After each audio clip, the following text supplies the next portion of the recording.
ಮೊದಲ ಸ್ನೇಹಿತರೆ ಬನ್ನಿ, ಇವತ್ತಿನ ವಿಡಿಯೋದಲ್ಲಿ ಏನಪ್ಪಾ ಅಂದ್ರೆ ಕೆಲವರು ಕೇಳ್ತಿದ್ರೆ, ಸರ್ ನಾನು ಮಾಡಿದ ಕ್ಯಾಟಗರಿ ಯಾಕೋ ಸೆಟ್ ಆಗ್ತಾ ಇಲ್ಲ, ಕ್ಯಾಟಗರಿ ಚೇಂಜ್ ಮಾಡ್ಬೋದಾ, ನಾನು ಅದೇ ಚಾನಲ್ನಲ್ಲಿ ವರ್ಕ್ ಆಗುತ್ತಾ ಅಂತ ತುಂಬಾ ಜನ ಕೇಳ್ತಿದ್ದಾರೆ. ಅದ್ರ ಬಗ್ಗೆನೇ ಈ ವಿಡಿಯೋ. ಓಕೆನಾ? ತುಂಬಾ ಜನ ಇದೇ ಕೇಳ್ತಾರೆ, ಯಾರೋ ಏನೋ ಒಂದು ಮಾಡಿರ್ತಾರೆ ಅನ್ಕೊಂಡು ಬಟ್ ಕ್ಲಿಕ್ ಆಗಿರಲ್ಲ. ಈ ಕ್ಯಾಟಗರಿ ಚೇಂಜ್ ಮಾಡ್ಬೋದಾ, ಆ ವಿಡಿಯೋ ಎಲ್ಲ ಡಿಲೀಟ್ ಮಾಡ್ಬೋದಾ, ಮಾಡಿ ಮತ್ತೆ ಬೇರೆ ಹೊಸ ಕ್ಯಾಟಗರಿಯಿಂದ ನಾನು ನನ್ನ ಒಂದು ಆ ಚಾನಲ್ ಹೆಂಗೋ ಒಂದು 2,000 ಸಬ್ಸ್ಕ್ರೈಬರ್ಸ್ ಇದೆ, ಒಂದು ವರ್ಷದಿಂದ ಮಾಡಿದ್ದೀನಿ, ಬಟ್ ವಾಚ್ ಅವರ್ ಕಂಪ್ಲೀಟ್ ಆಗ್ತಿಲ್ಲ, ವ್ಯೂಸ್ ಸರಿಯಾಗಿ ಬರ್ತಿಲ್ಲ, ಏನ್ ಮಾಡೋದು ಸರ್? ಅದಕ್ಕೋಸ್ಕರ ಕ್ಯಾಟಗರಿ ಚೇಂಜ್ ಮಾಡ್ಬೇಕು ಅಂತಿದ್ದೀನಿ. ಯಾಕಂದ್ರೆ ಒಂದು ವರ್ಷದಿಂದ ನಂಗೆ ಅನುಭವ ಆಯ್ತು, ಈಗ ಯಾವ ಕ್ಯಾಟಗರಿ ಚೆನ್ನಾಗಿ ವ್ಯೂಸ್ ಬರ್ತಿದೆ ಅಂತ ನಿಮ್ಮ ವಿಡಿಯೋಸ್ ಎಲ್ಲ ನೋಡಿದೆ, ನಂಗೆ ಅರ್ಥ ಆಯ್ತು. ಅದಕ್ಕೋಸ್ಕರ ಒಂದು ಎಂಟರ್ಟೈನ್ಮೆಂಟ್ ಕ್ಯಾಟಗರಿ ಮಾಡಂತಿದ್ದೀನಿ, ಕಾರ್ಟೂನ್ ಕ್ಯಾಟಗರಿ ಮಾಡಂತಿದ್ದೀನಿ ಅಂತ ತುಂಬಾ ಜನ ನನಗೆ ವಾಟ್ಸಪ್ ಮಾಡ್ತಾ ಇದ್ದಾರೆ. ಓಕೆ, ಅದ್ರ ಮೇಲೆ ಬೇಸಿಕ್ಸ್ ಮೇಲೆ ಯಾಕೆ ಒಂದು ವಿಡಿಯೋ ಮಾಡಬಾರ್ದು ಅಂತ ಈ ವಿಡಿಯೋ ಮಾಡ್ತಾ ಇದೀವಿ. ಬನ್ನಿ, ಕ್ಯಾಟಗರಿನ ಚೇಂಜ್ ಮಾಡ್ಬೋದಾ ಇಲ್ವಾ, ಪ್ರಾಬ್ಲಮ್ ಆಗುತ್ತಾ ಚಾನಲ್ಗೆ, ಮಾಡಿಷನ್ ಆಗುತ್ತಾ ಅಕಸ್ಮಾತ್ ಚೇಂಜ್ ಮಾಡಿದ್ರು ಇಲ್ವಾ, ಇದ್ರ ಬಗ್ಗೆ ಡೀಟೇಲ್ ಆಗಿ ಈ ಒಂದು ವಿಡಿಯೋದಲ್ಲಿ ಮಾಹಿತಿ ಕೊಡ್ತೀವಿ. ದಯವಿಟ್ಟು ವಿಡಿಯೋ ಸ್ಕಿಪ್ ಮಾಡಿದೆ ನೋಡ್ರಿ, ನಿಮ್ಗೆ ಒಳ್ಳೆ ಮಾಹಿತಿ ಅಂತೂ ಸಿಗುತ್ತೆ. ಓಕೆ, ಬನ್ನಿ. ಬರೋದು ಏನು ಬರೋದಿದು, ತುಂಬಾ ಜನ ನಂಗೆ ವಾಟ್ಸಪ್ ಮೆಸೇಜ್ ಮಾಡ್ತಾರೆ, ಸರ್ ನಾನು ಇಷ್ಟು ದಿವಸ ಬರೀ ಕುಕಿಂಗ್ ಮಾಡ್ತಿದ್ದೆ, ಈಗ ಬರೀ ಬ್ಲಾಗ್ ಮಾಡೋಣ, ದೇವಸ್ಥಾನಗಳದ್ದು ವಿಡಿಯೋ ಮಾಡಿ ಹಾಕೋಣ ಅಂತಿದ್ದೀನಿ, ಕುಕಿಂಗ್ ವಿಡಿಯೋಸ್ ಎಲ್ಲ ಬೇಡ ಅಂತ ನಿಮ್ಮ ವಿಡಿಯೋಸ್ ಎಲ್ಲ ನೋಡಿದೆ, ನಾನು 1 ವರ್ಷದಿಂದ 2 ವರ್ಷದಿಂದ ಟ್ರೈ ಮಾಡಿದೆ, ಆಗ್ಲಿಲ್ಲ ಅಂತ ಹಿಂಗೆ ಹೇಳ್ತಾರೆ. ಕೆಲವರು ಈ ತರ, ಇದು ಉದಾಹರಣೆ ಕೊಟ್ಟೆ ನಿನ್ಗೆ, ಕೆಲವರು ಬ್ಲಾಗ್ ಮಾಡೋದಾಗ್ತಿಲ್ಲ, ಅದಾಗ್ತಿಲ್ಲ, ಇದಾಗ್ತಿಲ್ಲ, ರಂಗೋಲಿ ಚಾನಲ್ ಹೋಗ್ತಿಲ್ಲ, ಟೈಲರಿಂಗ್ ಚಾನಲ್ ಹೋಗ್ತಿಲ್ಲ, ಇದು ಈ ತರ ಇತ್ಯಾದಿ ಚಾನಲ್ಗಳ ಬಗ್ಗೆ ಹೇಳ್ತಾರೆ. ನಾನು ಕ್ಯಾಟಗರಿ ಚೇಂಜ್ ಮಾಡ್ಬೇಕು ಅಂತ ಮಾಡ್ಬೋದಾ? ಯಾಕಂದ್ರೆ ಆ ಸಬ್ಸ್ಕ್ರೈಬರ್ಸ್ ಅವ್ರಿಗೆ ಅದರಿಂದ ಆ ಚಾನಲ್ ಇಂದ ಬಂದಿರ್ತಾರೆ ಸಬ್ಸ್ಕ್ರೈಬರ್ಸ್, ಏನಾಗಿರ್ತಾರೆ. ಈಗ ಬ್ಲಾಗ್ ಅಂದ್ರೆ ಬ್ಲಾಗು, ಕುಕಿಂಗ್ ಅಂದ್ರೆ ಕುಕಿಂಗ್ ಇಂದ, ಕೆಲವರು ಅದೇ ಇಂತರ ಸಬ್ ಟು ಸಬ್ ಇಂದ, ಈ ರೀತಿ ಏನೋ ಒಂದು ಚಾನಲ್ ಸ್ವಲ್ಪ ಅಷ್ಟೋ ಸಬ್ಸ್ಕ್ರೈಬರ್ಸ್ ಇಂದ ಬಿಲ್ಡ್ ಮಾಡ್ಕೊಂಡಿರ್ತಾರೆ. ಈಗ ಸಡನ್ ಆಗಿ ಕ್ಯಾಟಗರಿ ಚೇಂಜ್ ಮಾಡೋದ್ರಿಂದ ಚಾನಲ್ ಮೇಲೆ ಎಫೆಕ್ಟ್ ಆಗುತ್ತಾ? ಚಾನಲ್ ಮೇಲೆ ಎಫೆಕ್ಟ್ ಆಗುತ್ತೆ. ನೀವು ಫಸ್ಟ್ ಏನ್ ಮಾಡ್ಬೇಕಂತ ಅಂದ್ರೆ, ನೀವು ಅನಾಲಿಟಿಕ್ಸ್ ಹೋಗ್ಬಿಟ್ಟು ಅಲ್ಲಿ ಚೆಕ್ ಮಾಡಿ ವ್ಯೂವರ್ಸ್ ಎಷ್ಟೊತ್ತು ನೋಡ್ತಿದ್ದೀರಿ, ಮತ್ತೆ ಸರಿಯಾದ ಆಡಿಯನ್ಸ್ಗೆ ತಲುಪ್ತಿದ್ಯಾ, ಸರಿಯಾಗಿ ಉದಾಹರಣೆಗೋಸ್ಕರ ವ್ಲಾಗ್ ಮಾಡ್ತಾ ಇದೀನಿ, ವ್ಲಾಗ್ ಆಡಿಯನ್ಸ್ಗೆನೆ ತಲುಪ್ತಿದ್ಯಾ, ಆ ಪರ್ಟಿಕ್ಯುಲರ್ ವಿಡಿಯೋಸ್ ಎಲ್ಲ ತಲುಪ್ತಿದೆ ಅಂತ ಅಂದ್ರೆ ಹೇಗೆ ಇಂಪ್ರೂವ್ ಮಾಡೋದಂತ ನೋಡ್ಕೊಳ್ಳಿ ಫಸ್ಟ್. ಅಕಸ್ಮಾತ್ ಹೋಗ್ತಿಲ್ಲ ಅಂತ ಅಂದ್ರೆ ಚೇಂಜ್ ಮಾಡ್ಬೇಕು. ಚೇಂಜ್ ಮಾಡಿದಾಗ ಸ್ವಲ್ಪ ಎಫೆಕ್ಟ್ ಬೀಳುತ್ತೆ, ಚಾನಲ್ ಇಂಪ್ರೆಷನ್ಸ್ ಎಲ್ಲ ಡೌನ್ ಆಗುತ್ತೆ. ಆದ್ರೆ ಒಂದನ್ನ ನೆನಪಲ್ಲಿ ಇಟ್ಕೊಳ್ಳಿ, ಚೇಂಜ್ ಮಾಡಿದಾಗ ಅದ್ರ ಮೇಲೆ ಕನ್ಸಿಸ್ಟೆಂಟ್ ಇರ್ಬೇಕಾಗುತ್ತೆ. ಕನ್ಸಿಸ್ಟೆಂಟ್ ಇದ್ದು ನೀವು ಆದಷ್ಟು ನೀವು ಒಳ್ಳೆ ಕಂಟೆಂಟ್ ಕೊಟ್ರೆ ಆ ಟಾಪಿಕ್ ಮೇಲೆ 200% ನಿಮ್ಗೆ ಚೆನ್ನಾಗಿ ವ್ಯೂಸ್ ಬರುತ್ತೆ. ಆದ್ರೆ ಒಂದೇ ನೆನಪಲ್ಲಿ ಇಟ್ಕೊಳ್ಳಿ, ಅಕಸ್ಮಾತ್ ಏನಾದ್ರು ವ್ಯೂಸ್ ಹೋಗ್ತಿತ್ತು, ಅದು ಆಡಿಯನ್ಸ್ಗೆ ಕರೆಕ್ಟಾಗಿ ರೀಚ್ ಆಗ್ತಿತ್ತು, ಕರೆಕ್ಟಾಗಿ ವ್ಯೂಸ್ ಬರ್ತಿಲ್ಲ ಅಂತಂದ್ರೆ ಅದು ನಿಮ್ದ್ರಲ್ಲಿ ಇರುತ್ತೆ ತಪ್ಪು. ಒಂದು ಚೆನ್ನಾಗಿ ಥಂಬ್ನೇಲ್ ಮಾಡ್ತಿರಲ್ಲ, ಒಂದು ಚೆನ್ನಾಗಿ ವಿಡಿಯೋ ರೇಟಿಂಗ್ ಮಾಡ್ತಿರಲ್ಲ, ಅಥವಾ ಪ್ರೆಸೆಂಟೇಷನ್ ಮಾಡ್ತಿರಲ್ಲ, ಈ 3ರಲ್ಲಿ ಒಂದಿರುತ್ತೆ. ಕರೆಕ್ಟಾಗಿ ಆಡಿಯನ್ಸ್ಗೆ ಹೋಗ್ತಿಲ್ಲ ಅಂತ ಅಂದ್ರೆ ನೀವೇನ್ ಮಾಡ್ಬೇಕಾಗತ್ತೆ, ಈ ತರ ಕ್ಯಾಟಗರಿ ಚೇಂಜಸ್ ಮಾಡ್ಬೇಕಾಗತ್ತೆ. ಕ್ಯಾಟಗರಿ ಚೇಂಜಸ್ ಮಾಡ್ಬೇಕಂತ ಅಂದ್ರೆ ಯಾವ ಕ್ಯಾಟಗರಿ ಚೇಂಜಸ್ ಮಾಡ್ಬೇಕು ಬರತ್ ಅಂತ ನೀವು ಕೇಳ್ಬೋದು. ಅದ್ರ ಬಗ್ಗೆ ಸೆಪರೇಟ್ ಆಗಿ ವಿಡಿಯೋ ಮಾಡಿದ್, ಬೇಕಾದ್ರೆ ಮೇಲೆ ಪಿನ್ ಮಾಡಿರ್ತೀನಿ ನೋಡಿ, ಆ ವಿಡಿಯೋ ಮೇಲೆ ಕ್ಲಿಕ್ ಕೊಟ್ಬಿಟ್ಟು ಒಂದ್ಸತಿ ಪೂರ್ತಿ ವಿಡಿಯೋ ನೋಡಿ, ಯಾವ ಕ್ಯಾಟಗರಿ ಚೇಂಜ್ ಮಾಡ್ಬೇಕಂತ ಅವಾಗ ನಿಮ್ಗೆ ಅರ್ಥ ಆಗುತ್ತೆ. ಓಕೆ, ಸೊ ಈ ತರ ತುಂಬಾ ಜನ ಏನ್ ಮಾಡ್ತಾರೆ ಗೊತ್ತಾ, ತಪ್ಪು ಮಾಡ್ಬಿಡ್ತಾರೆ. ಚೆನ್ನಾಗಿ ಹೋಗ್ತಿರುತ್ತೆ, ಒಂದೊಂದ್ಸತಿ ವ್ಯೂಸ್ ಒಂದೊಂದ್ಸತಿ ಡೌನ್ ಆಗ್ಬಿಡುತ್ತೆ ಅಂತ ಕ್ಯಾಟಗರಿ ಚೇಂಜ್ ಮಾಡ್ಬಿಡ್ತಾರೆ. ಈ ತರ ಮಾಡಕ್ ಹೋಗ್ಬಾರ್ದು. ಫಸ್ಟ್ ದಯವಿಟ್ಟು ಅನಾಲಿಟಿಕ್ಸ್ ಚೆಕ್ ಮಾಡಿ. ಅನಾಲಿಟಿಕ್ಸ್ ಅಲ್ಲಿ ಡೀಟೇಲ್ ಆಗಿ ತೋರಿಸುತ್ತೆ, ಈ ಆಡಿಯನ್ಸ್ಗೆ ಹೋಗ್ತಿದೆ, ಇಷ್ಟು ನೋಡ್ತಿದ್ದಾರೆ, ಇಷ್ಟು ಹೊತ್ತು, ಆ ಪಟ್ಟಿಗೆ ಆಡಿಯನ್ಸ್, ಸಬ್ಸ್ಕ್ರೈಬರ್ಸ್ ಯಾರು, ಸಬ್ಸ್ಕ್ರೈಬರ್ಸ್ ಎಷ್ಟು. ಓಕೆ, ಈ ತರ ಅಲ್ಲೇ ನಿಮ್ಗೆ ಗೊತ್ತಾಗುತ್ತೆ ನಿಮ್ಮ ಆಡಿಯನ್ಸ್ ಯಾವ ಚಾನಲ್ ನೋಡ್ತಿದ್ದೀರ ಅಂತ. ಉದಾಹರಣೆಗೋಸ್ಕರ ಈಗ ವ್ಲಾಗಿಂಗ್ ಮಾಡ್ತಾ ಇದ್ದೇನೆ ಅಂತ ಅಂದ್ರೆ, ನಾನು ಈಗ ದೊಡ್ಡ ಯೂಟ್ಯೂಬರ್ಸ್ ಇದ್ದಾರೆ, ವ್ಲಾಗಿಂಗ್ ಇರುತ್ತೆ. ಈಗ channel A, channel B, channel C ಅಂತ ಇರುತ್ತೆ. ನಂದು channel D. Okay, channel D beginner channel, channel A B C top channels. ಈಗ ನಾನು ಅನಾಲಿಟಿಕ್ಸ್ ಎಲ್ಲ ಹೋಗಿ ನೋಡಿದಾಗ ಚಾನಲ್ ಎ ಬಿ ಸಿ ನನ್ನ ಆಡಿಯನ್ಸ್ ನೋಡ್ತಿದ್ದಾರೆ ಅಂತ ಅಂದ್ರೆ ಅವ್ರ ವ್ಲಾಗಿಂಗ್ ಚಾನಲ್ ನಂಗೂ ಗೊತ್ತು, ಸೊ ವ್ಲಾಗಿಂಗ್ ಆಡಿಯನ್ಸ್ಗೆ ತಲುಪ್ತೈತೆ. ಆದ್ರೆ ಅಕಸ್ಮಾತ್ ನೋಡ್ರಿ ನನ್ನ ನೋಡ್ತಿರೋ ಆಡಿಯನ್ಸ್ ಬೇರೆ ಉದಾಹರಣೆಗೋಸ್ಕರ ಟೆಕ್ ಅಥವಾ ಗೇಮಿಂಗು, ಎಂಟರ್ಟೈನ್ಮೆಂಟ್, ಈ ತರ ಒಂಥರ ಮಿಕ್ಸ್ ಇರ್ತೀರ ಅಂತ ಅಂದ್ರೆ ಅವಾಗ ನಿಮ್ ಕಂಟೆಂಟ್ ಸರಿಯಾಗಿ ಜನರಿಗೆ ತಲುಪ್ತಿಲ್ಲ ಅಂತ ಅರ್ಥ. ಅವಾಗ ಕ್ಯಾಟಗರಿ ಚೇಂಜ್ ಮಾಡಬೇಕು. ಚೇಂಜಸ್ ಮಾಡಿದಾಗ ಆದಷ್ಟು ಅದ್ರ ಮೇಲೆ ಗಮನ ಇಟ್ಟು ಪ್ರೆಸೆಂಟೇಷನ್ ಚೆನ್ನಾಗಿ ಕೊಟ್ಟು, ತಮ್ಮನೇಲಿ ಮಾಡಿ, ಚೆನ್ನಾಗಿ ವಿಡಿಯೋ ರೇಟಿಂಗ್ ಮಾಡಿ, ಚೆನ್ನಾಗಿ ಪ್ರೆಸೆಂಟೇಷನ್ ಮಾಡಿದ್ರೆ ಆ ಟಾಪಿಕ್ ಅಲ್ಲ, ಆ ಕ್ಯಾಟಗರಿಲಿ ಚೆನ್ನಾಗಿ ನೀವು ವ್ಯೂಸ್ ನ ಗಳಿಸಬಹುದು ಅಂತ ಹೇಳಕ್ ಇಷ್ಟಪಡ್ತೀನಿ. ಸೊ ಈ ತರ ನೀವು ಸ್ಟ್ರಾಟಜಿ ಒಂದು ಫಾಲೋ ಮಾಡಿದ್ರೆ ಅವಾಗ ಆರಾಮಾಗಿ ಕ್ಯಾಟಗರಿನ ಚೇಂಜ್ ಮಾಡಬಹುದು. ಓಕೆ, ಇಷ್ಟು ಸ್ಟೆಪ್ಸ್ ನೀವು ನೆನಪಲ್ಲಿ ಇಟ್ಕೊಳ್ಳಿ. ನೋಡಲ್ಲ, ಬರತ್ತಾ ಹೇಳಿದ್ದು, ಫಸ್ಟ್ ನೀವು ಅನಾಲಿಟಿಕ್ಸ್ ನ ಚೆಕ್ ಮಾಡ್ಬೇಕು. ಹೌದು, ಫಸ್ಟ್ ನೀವು ಮಾಡಿದ್ರೆ ಕಂಟೆಂಟ್, ನಿಮ್ಮ ಒಂದು ಏನ್ ಕಂಟೆಂಟ್ ಆ ಒಂದು ಕ್ಯಾಟಗರಿಗೆ ರೀಚ್ ಆಗ್ತಿದ್ಯಾ ಜನಕ್ಕೆ. ಯಾಕಂದ್ರೆ ಆ ಕ್ಯಾಟಗರಿ ರೀಚ್ ಆಗ್ತಿದ್ರು ನನ್ನ ಪ್ರೆಸೆಂಟೇಷನ್ ಚೆನ್ನಾಗಿಲ್ವಾ ಅಲ್ವಾ. ಈಗ ನನಗೆ ಇವಾಗ ಬರುತ್ತಾ, ಫಸ್ಟ್ ರ್ಯಾಂಕ್ ಬಂದಿದೆ ಅಂದ್ರೆ ಅನಾಲಿಟಿಕ್ಸ್ ಚೆಕ್ ಮಾಡ್ತಾರೆ, ಸ್ಪೆಲ್ಲಿಂಗ್ ಮಿಸ್ಟೇಕ್ ಇಲ್ಲ ಚೆಕ್ ಮಾಡ್ತಾರೆ, ಇದೆಲ್ಲದನ್ನ ಮುಂಚೆ ಉತ್ತರ ಕರೆಕ್ಟ್ ಆಗಿ ಬರ್ತಿದ್ದಾನೆ ಚೆಕ್ ಮಾಡ್ತಾರೆ ಅಲ್ವಾ. ಇದೆಲ್ಲ ಮಾಡಿದ್ರೆ ಅವ್ನು ಫಸ್ಟ್ ರ್ಯಾಂಕ್ ಬರೋಕ್ಕೆ ಸಾಧ್ಯ ಅಲ್ವಾ. ಇಲ್ಲ, ಇಲ್ಲಿ ಏನೋ ಅವ್ನು ತಪ್ಪು ಮಾಡ್ತಿದ್ದಾನೆ ಅಂದ್ರೆ, ಸರ್ ಎಲ್ಲ ಮಾಡ್ತೀನಿ ಸರ್, ಹ್ಯಾಂಡ್ ರೈಟಿಂಗೇ ಸರಿ ಇಲ್ಲ ಸರ್, ಅದರಲ್ಲೇ 10 ಮಾರ್ಕ್ಸ್ ಹೋಗ್ತಾ ಇದೆ, ಇಲ್ಲ ಅವನೇ ಫಸ್ಟ್ ರ್ಯಾಂಕ್ ಸರ್ ಅಲ್ವಾ? ಸ್ಕೂಲಲ್ಲಿ ನಿಮಗೆ ಪೇರೆಂಟ್ಸ್ ಟೀಚರ್ಸ್ ಮೀಟಿಂಗ್ಸ್ ಅಲ್ಲಿ ಹೇಳಿರ್ತಾರೆ, ಅವ್ನು ಚೆನ್ನಾಗಿದೆ ಸರ್ ಬಟ್ ಒಂದು ಟಾಕಿಂಗ್ ಸ್ಕಿಲ್ ಚೆನ್ನಾಗಿಲ್ಲ ಅಲ್ವಾ, ಇದರಲ್ಲಿ ಹೇಳಕ್ ಬರಲ್ಲ, ರೈಟಿಂಗ್ ಚೆನ್ನಾಗಿದೆ. ಈ ರೀತಿ ಎಲ್ಲ ಮೈನಸ್ ಪಾಯಿಂಟ್ ಇದ್ದೇ ಇರುತ್ತೆ ಮನುಷ್ಯಂಗೆ. ಅದನ್ನ ನೀವು ಕಲ್ತ್ಕೊಬೇಕು. ಅಲ್ಲಿ ನೀವು ಏನೋ ಎಡವಟ್ಟು ಮಾಡ್ತಿದ್ರಾ ಎಂಡ್ರಲ್ಲಿ, ತಮ್ನಿಲಲ್ಲಿ ಅಥವಾ ಟೈಟಲ್ ಅಲ್ಲಿ, ಅಥವಾ ನೀವು ಮಾಡೋ ವಿಡಿಯೋದಲ್ಲಿ ಕ್ವಾಲಿಟಿ ಇಲ್ಲ, ಒಳ್ಳೆ ಕಂಟೆಂಟ್ ಕೊಡ್ತಾ ಇಲ್ಲ. ಕ್ವಾಲಿಟಿ ವಿಡಿಯೋ ಕ್ವಾಲಿಟಿನೂ ಮುಖ್ಯ ಆಗುತ್ತೆ, ನೀವು ಕೊಡ್ತಿರೋ ಕಂಟೆಂಟ್ ಕ್ವಾಲಿಟಿನೂ ಅಷ್ಟೇ. ಇವಾಗ ಸುಮ್ಮನೆ ಏನೋ ಮಾತಾಡ್ಕೊಂಡು ಕೂತ್ಕೊಂಡ್ರೆ ಬೋರ್ ಆಗುತ್ತೆ ಜನಕ್ಕೆ. ನೀವು ಒಂದು ಎಂಟರ್ಟೈನ್ಮೆಂಟ್ ಕೊಟ್ಕೊಂಡು ಕ್ಲೀನಾಗಿ ಆ ಒಂದು ವಿಡಿಯೋನ, ಈಗ ಒಂದು 10 ನಿಮಿಷ ವಿಡಿಯೋ ಮಾಡಿದ್ರಂದ್ರೆ 10 ನಿಮಿಷ ಬೋರಿಂಗ್ ಇರಬಾರ್ದು. ಆ ರೀತಿ ತಗೊಂಡೋಗಿರ್ಬೇಕು. ಒಂದು ಬ್ಲಾಗ್ ಆಗಿರ್ಬೋದು, ಒಂದು ಏನೇ ಆಗಿರ್ಬೋದು ವಿಡಿಯೋ, ಓಕೆನಾ? ನೀವು ಹೆಂಗೆ ನೀವು ಪ್ರೆಸೆಂಟೇಷನ್ ಕೊಡ್ತೀರ, ಜನ ಹೆಂಗೆ ನೋಡ್ತಾರೆ, ಅದ್ರ ಮೇಲೆ ಸ್ವಲ್ಪ ನೀವು ತಿದ್ಕೊಬೇಕಾಗತ್ತೆ ಫಸ್ಟು.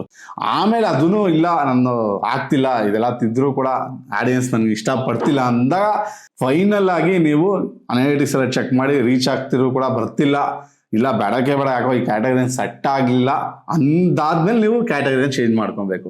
ಆ ಕ್ಯಾಟಗರಿ ಚೇಂಜ್ ಮಾಡ್ಕೊಂಡಿದ್ದ ತಕ್ಷಣ ಏನಾಗ್ಬಿಡುತ್ತೆ ಗೊತ್ತಾ, ನಿಮಗೆ ವ್ಯೂಸ್ ಬರಲ್ಲ. ಅಯ್ಯೋ ಈ ಕ್ಯಾಟಗರಿ ನಿಂಗೇನಾ ಅಂತ ಸುಮ್ಮನೆ ಆಗ್ಬಾರ್ದು. ಯಾಕಂದ್ರೆ ಈಗ ನಿಮ್ಗೆ ಬಂದಿರೋದು ಬ್ಲಾಗ್ ಅನ್ಕೊಳ್ಳಿ ಉದಾಹರಣೆಗೆ, ಇಲ್ಲ ಕುಕಿಂಗೇ ಇಟ್ಕೊಳ್ಳಿ. ಕುಕಿಂಗ್ ಚಾನಲ್ ಮಾಡ್ತಿದ್ರೆ ನೀವು ಕುಕಿಂಗ್ ವಿಡಿಯೋ ನೋಡೋಕ್ಕೆ ಇಷ್ಟಪಡ್ತಾರೆ. ಆ ಒಂದು 2,000 ಸಬ್ಸ್ಕ್ರೈಬರ್ಸ್ ಇತ್ತು.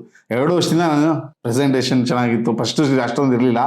ಯಾರೋ ನಮ್ಮ ಥರ ಒಂದು ಟೆಕ್ ಚಾನಲ್ ನೋಡ್ದು, ನಾವು ಕಲ್ತ್ಕೊಂಡು, ಹೌದು ನಾವೆಲ್ಲ ಮಿಸ್ಟೇಕ್ ಮಾಡ್ತಿದ್ವಿ, ಆ ಮಿಸ್ಟೇಕ್ ಎಲ್ಲ ತಿದ್ಕೊಂಡು ಮತ್ತೆ 1 ವರ್ಷ ಮಾಡಿದ್ರು ಕೂಡ ರೀಚ್ ಆಗಲಿಲ್ಲ, ಅಷ್ಟೊಂದು ಆಡಿಯನ್ಸ್ ಇಷ್ಟಪಡ್ತೀನಿ ಅಂದರೆ, ಯಾಕೋ ಈ ಕ್ಯಾಟಗರಿ ನಂಗೆ ಸೂಟ್ ಆಗ್ತಿಲ್ಲ ಅಂದಾಗ ಕ್ಯಾಟಗರಿ ಚೇಂಜ್ ಮಾಡ್ಕೊಂಡಾಗ ಆ 2,000 ಜನಕ್ಕೆ ಫಸ್ಟ್ ವಿಡಿಯೋ ತೋರಿಸುತ್ತೆ. ನೀವು ವಿಡಿಯೋ ಎತ್ಕೊಂಡೋಗಿ ಟಕ್ ಅಂತ ನೀವು ವಿಡಿಯೋ ಹಾಕಿದ ತಕ್ಷಣ ಒಂದು ಕ್ಯಾಟಗರಿ ಚೇಂಜ್ ಮಾಡಿದ್ರಿ, ಏನೋ ಒಂದು ಎಂಟರ್ಟೈನ್ಮೆಂಟ್ ಬಗ್ಗೆ ಏನೋ ಒಂದು ಮಾಡಿದ್ರಿ, ಇಲ್ಲ ಅವಾಗ ಅದನ್ನ ಎತ್ಕೊಂಡೋಗಿ ಅವ್ರಿಗೆ ತೋರಿಸೋದು ಫಸ್ಟು. ಅವಾಗ ಅವರು ನೋಡಲಿಲ್ಲ ಅಂದಾಗ ಸ್ವಲ್ಪ ವ್ಯೂಸ್ ತುಂಬ ಅದಕ್ಕಿಂತ ಫಸ್ಟ್ ಬರುತ್ತಲ್ಲ ಕ್ಯಾಟಗರಿ, ಅದಕ್ಕಿಂತ ಕಮ್ಮಿ ಬರುತ್ತೆ ಅದೇ ಚಾನಲ್ ಮಾಡಿದಾಗ, ನೆನಪಲ್ಲಿ ಇಟ್ಕೊಳ್ಳಿ.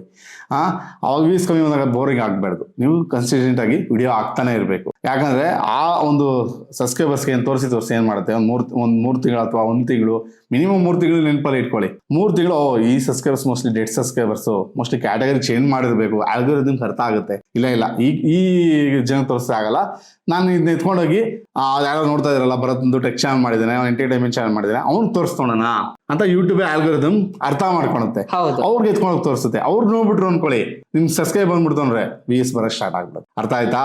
ಈ ರೀತಿ ಮಾಡ್ತಾ ಯೂಟ್ಯೂಬ್ ಆಲ್ಗೋರಿದಮ್ಗೆ ಫಸ್ಟ್ ನಿಮ್ ಕ್ಯಾಟಗರಿನ ಅರ್ಥ ಮಾಡ್ಕೊಳಕ್ ಟೈಮ್ ತಗೊಳುತ್ತೆ, ನಿಮ್ನ ಅರ್ಥ ಮಾಡ್ಕೊಳಕ್ ಟೈಮ್ ತಗೊಳುತ್ತೆ, ಆಮೇಲೆ ಜನ ತೋರ್ಸಕ್ಕೆ ತಗೊಳುತ್ತೆ. ಜನ ಅರ್ಥ ಮಾಡ್ಕೊಂಡ್ರೆ ನೀವು ಯೂಟ್ಯೂಬರ್ ಆಗ್ತೀರಾ. ಇಷ್ಟೇ ಸಿಂಪಲ್. ನೀವೆಲ್ಲ ಅರ್ಥ ಮಾಡ್ಕೊಬೇಕಷ್ಟೇ. ಇಲ್ಲೇನಂತ ನೀವು ಆ ಥರ ಬೀಳೋದು ಜಾಸ್ತಿ. ಈ ಎಸ್ಪೆಷಲಿ ಕನ್ನಡ ಯೂಟ್ಯೂಬರ್ಸ್ ತುಂಬಾನೇ ಆ ಥರ, ಸರ್ ನಂದು ಆಗ್ತಿಲ್ಲ, ಏನು ಮಾಡಕ್ ಬರಲ್ಲ ಅಂದ್ರೂ ಯೂಟ್ಯೂಬ್ ಬಂದ್ಬಿಡ್ತಾರೆ ಕೆಲವರು ಅಲ್ವಾ ಬ್ರದರ್? ಟೈಟಲ್ ಹಾಕಲ್ಲ, ಸುಮ್ಮನೆ ಏನೋ ವಿಡಿಯೋ ಮಾಡಾಕ್ಬಿಡೋದು, ಏನೋ ಒಂದು ಶಾರ್ಟ್ಸ್ ಮಾಡಾಕ್ಬಿಡೋದು. ದಯವಿಟ್ಟು ಈ ರೀತಿ ಎಲ್ಲ ಮಾಡಕ್ ಹೋಗ್ಬೇಡಿ. ವಿಡಿಯೋ ಕ್ಲೀನಾಗಿ ಒಂದು ವಿಡಿಯೋ ಮಾಡಿದ್ರಿ ಅನ್ಕೊಳ್ಳಿ, ಓಕೆ, ಆ ವಿಡಿಯೋ ನೀವು ಕುತ್ಕೊಂಡು ನೋಡ್ಬೇಕು ಫಸ್ಟು.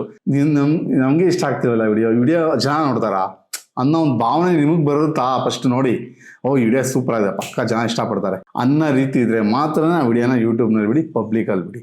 ಅವಾಗ 100% ರೀಚ್ ಆಗುತ್ತೆ. ಓಕೆ, ನಿಮ್ಮ ಮನಸ್ಥಿತಿ ಫಸ್ಟ್ ಕರೆಕ್ಟ್ ಆಗಿರ್ಬೇಕು. ನಿಮ್ಮ ವಿಡಿಯೋ ನಿಮಗೆ ಇಷ್ಟ ಆಗಬೇಕು ಅಲ್ವಾ? ನಿಮ್ಗೆ ಇಷ್ಟ ಆಗ್ಲಿಲ್ಲ ಅಂದಮೇಲೆ ಆಡಿಯನ್ಸ್ಗೆ ಹೆಂಗೆ ಇಷ್ಟ ಆಗುತ್ತೆ ಅಲ್ವಾ? ನಾವು ಅದನ್ನ ಅರ್ಥ ಮಾಡ್ಕೊಬೇಕು. ಇದೇನಪ್ಪ ಇದು ಸುಮ್ಮನೆ ಬೋರಿಂಗ್, ಅಲ್ಲಿಂದ ಇಲ್ಲಿ ಸುತ್ತಾಡೋದು, ಅದು ಇದು, ಒಂದು ಏನು ಮಾತಿಲ್ಲ, ಸೆಂಟ್ರ್ ಒಂದು ಮೀಮೀಸ್ ಹಾಕಿಲ್ಲ, ಒಂದು ಎಡಿಟಿಂಗ್ ಚೆನ್ನಾಗಿಲ್ಲ, ಒಂದು ತಮ್ನಿಲ್ ಚೆನ್ನಾಗಿಲ್ಲ, ಟೈಟಲ್ ಚೆನ್ನಾಗಿಲ್ಲ, ಯಾರು ನೋಡ್ತಾರೆ ಹೇಳಿ? ಯೂಟ್ಯೂಬೇ ಬಿಟ್ಬಿಡುತ್ತೆ ಅದನ್ನ. ಅಂತ ವಿಡಿಯೋನ ಸಜೆಷನ್ನೇ ಮಾಡಲ್ಲ ಆಲ್ಗೋರಿದಮ್. ಅರ್ಥ ಆಯ್ತಾ? ಇವನ್ನೆಲ್ಲ ನೀವು ತಿದ್ಕೊಳ್ಳಿ, ಆಮೇಲೆ ಕ್ಯಾಟಗರಿನ ಚೇಂಜ್ ಮಾಡಿ. ಓಕೆನಾ? ಇಲ್ಲ ಸರ್ ನಂದು ಈ ಚಾನಲೇ ಬೇಡ ಅನ್ನೋರು ಕೆಲವರು ತುಂಬಾ ಇದ್ದಾರೆ. ಬೇಡ ಅಂದ್ರೆ ಹೊಸ ಚಾನಲ್ ಮಾಡಿ ಕ್ಯಾಟಗರಿ, ನಿಮ್ಗೆ ಬೇಗ ರೀಚ್ ಸಿಗುತ್ತೆ. 3 ತಿಂಗಳು ಅವಶ್ಯಕತೆ ಇರಲ್ಲ ಅಲ್ಲ ಬರತ್? ಅದೇ ಚಾನಲ್ ನೀವು ಕಂಟಿನ್ಯೂ ಮಾಡಬೇಕು ಅಂತಿದ್ರೆ ಮಾತ್ರ ನೀವು 3 ತಿಂಗಳು ಶ್ರಮ ಪಡಲೇಬೇಕು. ನೆನಪಲ್ಲಿ ಇಟ್ಕೊಳ್ಳಿ. ಕ್ಯಾಟಗರಿ ಚೇಂಜ್ ಮಾಡಿದ್ಮೇಲೆ 3 ತಿಂಗಳು ನೀವು ಸತತವಾಗಿ ಪ್ರಯತ್ನ ಬಿಡದಿರ ನಿಮ್ಮ ಕ್ಯಾಟಗರಿ ಮೇಲೆ ನಿಮ್ಗೆ ಆಲ್ರೆಡಿ ಎಕ್ಸ್ಪೀರಿಯನ್ಸ್ ಇದ್ರೆ, 2 ವರ್ಷದಿಂದ ಯೂಟ್ಯೂಬ್ ಮಾಡಿದ್ರೆ, ನಾನು ಕ್ಯಾಟಗರಿ ಚೇಂಜ್ ಮಾಡ್ತಾ ಇದ್ದೀನಿ ಅಂದ್ರೆ ಸತತವಾಗಿ 3 ತಿಂಗಳು ನೀವು ಅದರಲ್ಲಿ ಕ್ಲೀನಾಗಿ ವರ್ಕ್ ಮಾಡಬೇಕು.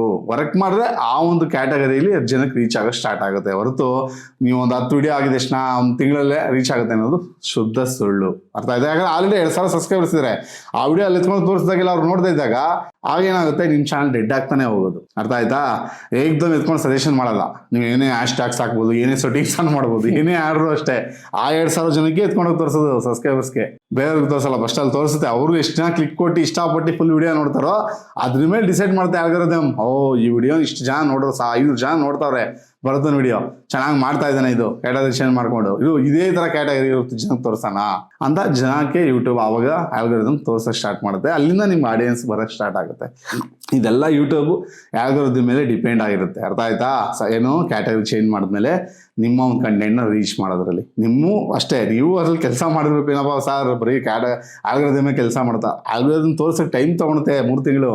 ಬಟ್ ನೀವು ನಿಮ್ಮ ಕಂಟೆಂಟ್ ಮೇಲೆ ಫೋಕಸ್ ಮಾಡಲೇಬೇಕು 3 ತಿಂಗಳು ಮಾಡಿದ್ರೆ ತಾನೇ ಅದು ಆಲ್ಗೋರಿದಮ್ ಗೊತ್ತಾಗೋದು. ಇವ್ನು ಕ್ಯಾಟಗರಿ ಚೇಂಜ್ ಮಾಡಿದ್ದಾನೆ. ಮಾತು ಮುಂಚೆ ಈಗ ಫಸ್ಟ್ ಎಲ್ಲ ಕುಕಿಂಗ್ ಚಾನಲ್ ಹ್ಯಾಶ್ಟ್ಯಾಗ್ ಆಗ್ತಿದ್ದ, ಈಗ ನೋಡ್ರಿ ಏನೋ ಸ್ವಲ್ಪ ಎಂಟರ್ಟೈನ್ಮೆಂಟ್ ಹ್ಯಾಶ್ಟ್ಯಾಗ್ಸ್ ಎಲ್ಲ ಆಗ್ತಾ ಇದ್ದಾನೆ. ಏನೋ ಎಂಟರ್ಟೈನ್ಮೆಂಟ್ ಕುತ್ಕೊಂಡು ಅಪ್ಪ ಮಕ್ಕಳು ಏನೋ ಕಾಮಿಡಿ ಮಾಡ್ತಾ ಇದಾರೆ, ಎತ್ಕೊಂಡೋಗಿ ತೋರ್ಸೋಣ ಅಂತ ಯೂಟ್ಯೂಬ್ ಎತ್ಕೊಂಡೋಗಿ ತೋರಿಸುತ್ತೆ. ಅರ್ಥ ಆಯ್ತಾ? ಅಲ್ಲಿ ಗಂಟ ಯೂಟ್ಯೂಬ್ಗೂ ಗೊತ್ತಾಗಲ್ಲ, ಆಲ್ಗೋರಿದಮ್ ಸ್ವಲ್ಪ ಕನ್ಫ್ಯೂಸ್ ಅಲ್ಲಿ ಇರುತ್ತೆ. ಏನು ಈ ಕ್ಯಾಟಗರಿ ಇಷ್ಟು ವರ್ಷ 2 ವರ್ಷದಿಂದ ಇದಕ್ಕಿದಂಗೆ ಏನಿದೆ ಈ ಥರ ಆಗ್ತಿದ್ದಾನೆ, ವೇಟ್ ಮಾಡುತ್ತೆ. ಓಕೆನಾ? ವೇಟ್ ಮಾಡಿ ಆಮೇಲೆ ಸಜೆಷನ್ ಮಾಡೋಕ್ಕೆ ಸ್ಟಾರ್ಟ್ ಮಾಡುತ್ತೆ. 100% ವರ್ಕ್ ಆಗುತ್ತೆ, ಇಲ್ಲ ಅಂತಲ್ಲ. ಬಟ್ ಟೈಮ್ ಹೇಳ್ದಲ್ಲ, ಇಲ್ಲಿ ಯೂಟ್ಯೂಬ್ನಲ್ಲಿ ತುಂಬಾನೇ ಏನ್ ಬೇಕು, ತಾಳ್ಮೆ ಬೇಕು. ತಾಳಿದೆಯಾನು ಬಾಳೆಯಾನು, ಇದನ್ನ ನಾನು ಯಾವಾಗ್ಲೂ ಹೇಳ್ತಾನೆ ಇರ್ತೀನಿ. ಇಲ್ಲಿ ನೀವು ತಾಳ್ಕೊಂಡು ಕ್ಲೀನಾಗಿ ತಾಳ್ಮೆಯಿಂದ ವಿಡಿಯೋ ಮಾಡ್ಕೊಂಡು ಹೋಗ್ತಾ ಇದ್ರೇನೆ, ನೀವು ಒಳ್ಳೆ ತೊಂದರೆ ಹಾಕೊಂಡು ಒಳ್ಳೆ ಟೈಟಲ್ ಕೊಟ್ಕೊಂಡು ಜನಕ್ಕೆ ಒಳ್ಳೆ ಎಂಟರ್ಟೈನ್ಮೆಂಟ್ ಅಥವಾ ಒಳ್ಳೆ ಮೆಸೇಜ್ ಕೊಟ್ಕೊಂಡು ಹೋದ್ರೇನೆ ರೀಚ್ ಸಿಗೋದು ನಿಮ್ಗೆ. ಇಲ್ಲಾಂದ್ರೆ ರೀಚ್ ಅಂತೂ ಗೋಲ್ ಅಂತೂ ಸಿಗೋದೇ ಇಲ್ಲ, ಇರೋದು ಹೇಳ್ತೀನಿ. ಆಮೇಲೆ ಇನ್ನೊಂದು ಸಬ್ ಟು ಸಬ್ ಜಾಸ್ತಿ ಯೂಸ್ ಮಾಡಕ್ ಹೋಗ್ಬೇಡಿ. ಸಬ್ಸ್ಕ್ರೈಬ್ ಹಿಂಗ ಕಂಪ್ಲೀಟ್ ಮಾಡ್ಕೊಳ್ಳೋಣ ಅಲ್ಲ. ಅವರ ಏನ್ ಮಾಡ್ತಾರೆ ಅವರು, ನಿಮ್ ವಿಡಿಯೋ ಪೂರ್ತಿ ನೋಡಲ್ಲ. ಇದು ಬೇಜ ಅನುಭವಿಸಿದೀನಿ ನಾನು, ಅದಕ್ಕೋಸ್ಕರ ಹೇಳ್ತಾ ಇದೀನಿ. ನಿಮ್ ಕ್ಯಾಟಗರಿ ಬೇಸಿಕ್ಸ್ ಮೇಲೆ ವಿಡಿಯೋ ಮಾಡ್ತಾ ಇರಿ. ನಿಮ್ಮ ಒಂದು ವಿಡಿಯೋ ಸಾಕು, ರೀಚ್ ಮಾಡ್ಬಿಟ್ರೆ ಸಾಕು ಅಲ್ವಾ. ಎತ್ಕೊಂಡು ಹೊರಟೋಗ್ಬಿಡುತ್ತೆ ನಿಮ್ಮ ವಿಡಿಯೋನ. ಆಮೇಲೆ ಒಳ್ಳೆ ಏನಿರುತ್ತೆ, ನಿಮ್ ಇಷ್ಟಪಟ್ಟು ಬರುವಂತ ಸಬ್ಸ್ಕ್ರೈಬರ್ಸ್ ಬರ್ತಾರೆ, ಆವಾಗ ಪೂರ್ತಿ ವಿಡಿಯೋ ನೋಡ್ತಾರೆ. 100% ನೀವು ಒಳ್ಳೆ ಯೂಟ್ಯೂಬರ್ ಆಗ್ಬೋದು ಅಂತ ಇದೊಂದು ಸಜೆಷನ್ ಕೊಡ್ತೀನಿ ನಾನು ಅಂತ ಹೇಳ್ತಾ ಈ ವಿಡಿಯೋ ನನಗೆ ಏನ್ ಮಾಡೋಣ. ಓಕೆ ಪಪ್ಪ, ಹೋಪ್ ಡೀಟೇಲ್ ಇನ್ಫಾರ್ಮೇಶನ್ ಸಿಗ್ತಾ ಅಂತ ಅನ್ಕೊಂಡಿದ್ದೀರಿ. ಈ ರೀತಿ ಒಂದು ವಿಡಿಯೋಸ್ ಬೇಕಂದ್ರೆ ದೇವ್ರಿಗೆ ಪ್ರೋತ್ಸಾಹ ಕೊಡಿ. ಹೇರ್ ಸಿಂಪಲ್, ಜಸ್ಟ್ ನೀವು ಒಂದು ಸಬ್ಸ್ಕ್ರೈಬ್ ಮಾಡ್ರೆ, ಒಂದು ಲೈಕ್ ಮಾಡ್ರೆ, ಶೇರ್ ಮಾಡಿ, ಕಮೆಂಟ್ ಮಾಡ್ರೆ, ಇಷ್ಟ ಫ್ರೆಂಡ್ಸ್ ಇಷ್ಟ ಮಾಡ್ರೆ ದೊಡ್ಡ ಪ್ರೋತ್ಸಾಹ ಕೊಡ್ತೀರಾ. ದೇವ್ರು ಕನ್ನಡ ಬ್ರಿಡ್ಜ್ ಕನ್ನಡ ಓದಿಸಿ ಇಲ್ಲಿಗೆ ಮುಗಿಸ್ತಾ ಇದೀನಿ. ಜೈ ಕರ್ನಾಟಕ, ಮುಂದೆ ಮಾತ್ರ ಶುಭ ದಿನ ಫ್ರೆಂಡ್ಸ್. ಮುಂದಿನ ವಿಡಿಯೋದಲ್ಲಿ ಸಿಗೋಣ ಫ್ರೆಂಡ್ಸ್.